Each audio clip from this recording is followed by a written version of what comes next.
গোলাপ শুভেচ্ছা শ্রমিক দলের পক্ষ থেকে লাল গোলাপ শুভেচ্ছা স্বাগতম শুভেচ্ছার স্বাগতম প্রধানমন্ত্রীর আগমন প্রধানমন্ত্রীর আগমন শুভেচ্ছার স্বাগতম শুভেচ্ছার স্বাগতম প্রধানমন্ত্রীর আগমন শুভেচ্ছার স্বাগতম প্রধানমন্ত্রী শুভেচ্ছার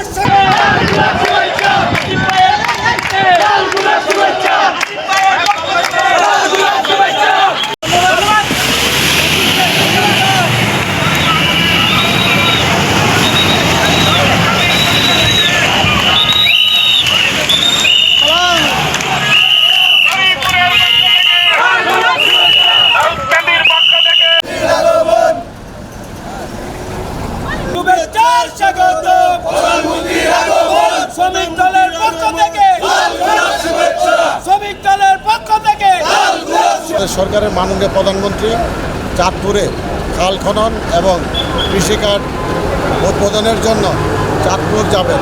সেই উপলক্ষে বাংলাদেশ জাতীয়তাবাদী শ্রমিক দল কুমিল্লা উত্তর জেলা আমাদের এই আজকের এই শুভেচ্ছা সফর উপলক্ষে আমাদের এই স্বাগতম এখানে আমরা দাঁড়াইছি।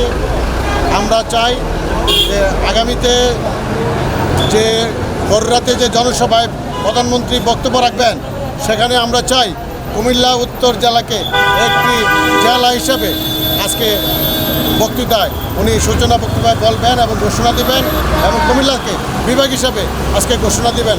আমরা দাউদকান্দি উপজেলা শ্রমিক দলের পক্ষ থেকে মাননীয় প্রধানমন্ত্রীকে শুভেচ্ছা এবং অভিনন্দন জানাতে আমরা দাউদকান্দি উপজেলা শ্রমিক দলের পক্ষ থেকে আজকে 15 শ্রমিক দলের 15টা ইউনিয়নের সকল নেতাকর্মী নিয়ে এবং কুমিল্লা উত্তর জেলার সংগ্রামী সদস্য সচিব জনাব আলমগীর হোসেন আলমগীর ভাইয়ের সাথে নিয়ে আমরা আজকে এই হরিপুর বাস স্ট্যান্ডে আমরা আজকে ধন্যবাদ জানাই। আজকে উনি দাউদকান্দি হয়ে কুমিল্লা যাবে। আমাদের শ্রমিক দলের পক্ষ থেকে ওনাকে লাল গোলাপ শুভেচ্ছা। পক্ষ থেকে শ্রমিক দলের পক্ষ থেকে লাল গোলাপ শুভেচ্ছা শ্রমিক দলের পক্ষ থেকে লাল গোলাপ সূচনা community.tv বিনোদনের পাশাপাশি খবর।